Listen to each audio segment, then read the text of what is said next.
خداوند متعال تمام انسان کے اعمال کو ولایت علی کی وجہ سے قبول کرے گا. اگر ولایت علی قبول تو تمام اعمال قبول کیے جائیں گے, اور اگر ولایت قبول نہ ہوئی تو کوئی عمل قبول نہیں کیا جائے گا. روایت ہے ظاہراً امام باقر علیہ الصلوۃ والسلام فرماتے ہیں کہ الاعمال تقبل بالولایہ, انسان کے تمام اعمال ولایت علی کی وجہ سے قبول کیے جائیں گے.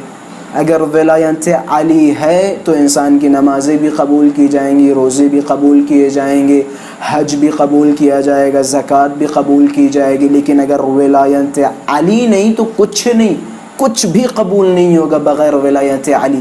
اسی طرح اسی حدیث کے خوبصورت جملات وہ بھی بیان کرتا چلوں.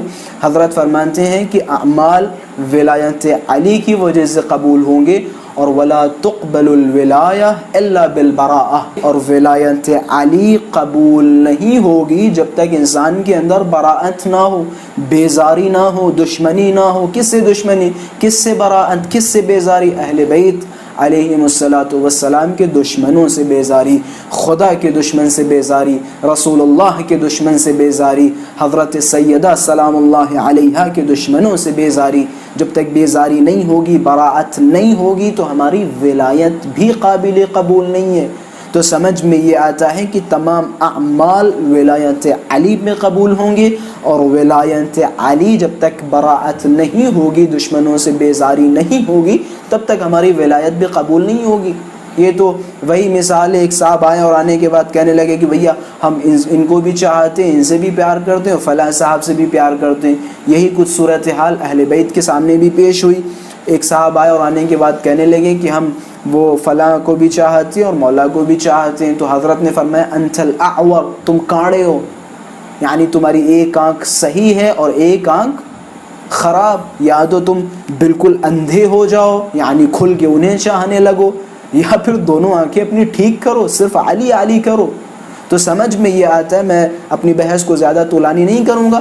بغیر ولایت علی انسان کا کوئی عمل قابل قبول نہیں ہے. اور سیدھی سیدھی روایات ہیں, روایتوں میں ملتا ہے لو کان رجلا قام لیلہ وصام نہارا, اگر کوئی انسان پوری رات نمازیں پڑھے, پوری زندگی روزے رکھے, اور اسے خداوند متعال پورا پہاڑ دے دے سونا و چاندی ہیرا و جواہرات کا, اور وہ سارا کا سارا مال راہ خدا میں صدقہ دے دے, اور خوب حج کرے, پیدل حج کرے, نمیدونم فلاں فلاں فلاں ہزاروں چیزیں, اور آخر میں بین الرکن والمقام قتل کر دیا جائے, شہید کر دیا جائے خانہ کعبہ کے پاس, لیکن اس کے دل میں ولایت علی نہ ہو, تو امام فرماتے ہیں روز محشر خداوند متعال اس کا گریبان پکڑ کے جہنم میں پھینکے گا.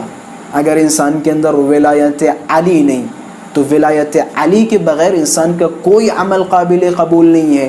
تو سمجھ میں یہ آتا ہے کہ انسان کا کوئی عمل قبول نہیں اگر اس کے اندر ولایت علی نہ ہو. ولایت علی عمل کی صحت کی شرط ہے.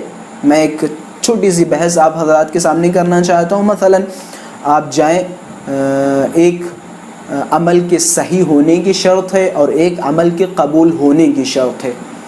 شرط صحت العمل, شرط قبولیت عمل.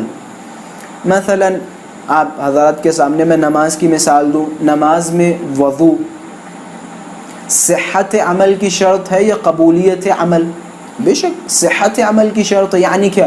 یعنی اگر آپ نے نماز پڑھی بغیر وضو کے تو آپ کی نماز صحیح ہی نہیں ہے. یہ مسئلہ قبولیت تو بعد میں آتا ہے. اولاً آپ کی نماز ہی صحیح نہیں ہے, قبولیت کا مسئلہ بعد میں آتا ہے. پہلے آپ اپنی نماز صحیح کریں, پھر جب نماز پڑھیں اور اس میں جو ہے خوب خدا کی طرف متوجہ رہیں, اخلاص لے کے آئیں, نمیدون فلاں فلاں فلاں فلاں, پھر دوسرا اسٹیپ یہ ہے کہ خداوند متعال دیکھے گا, اگر اسے آپ کی یہ عبادت اچھی لگے گی تو خدا اسے قبول کر لے گا. تو پہلا اسٹیپ یہ ہے کہ آپ کا عمل خود پہلے صحیح ہو. یعنی سمجھ میں یہ آتا ہے کہ وضو صحت عمل کی شرط ہے. یعنی اگر نماز سے پہلے آپ نے وضو نہیں کی تو آپ کی نماز صحیح ہی نہیں. قبولیت کی تو بعد میں بات آتی, پہلے آپ کی نماز ہی صحیح نہیں ہے. اب علماء فرماتے ہیں ولایت علی عمل کے قبولیت کی شرط نہیں ہے بلکہ عمل کے صحیح ہونے کی شرط ہے. یعنی اگر آپ نے نماز ادا کی اور آپ کے دل میں ولایت علی نہیں تو آپ نے جو نماز پڑھی یہ نماز ہی صحیح نہیں ہے. آپ نے جو روزہ رکھا یہ روزہ ہی صحیح نہیں ہے. آپ نے جو حج کیا یہ حج ہی صحیح نہیں ہے، کیونکہ آپ کے اندر ولایت علی نہیں ہے، آپ منکر ولایت علی ہیں. ولایت علی کے بغیر انسان کے تمام فعل بیکار ہیں، بیکار و بے سود ہیں.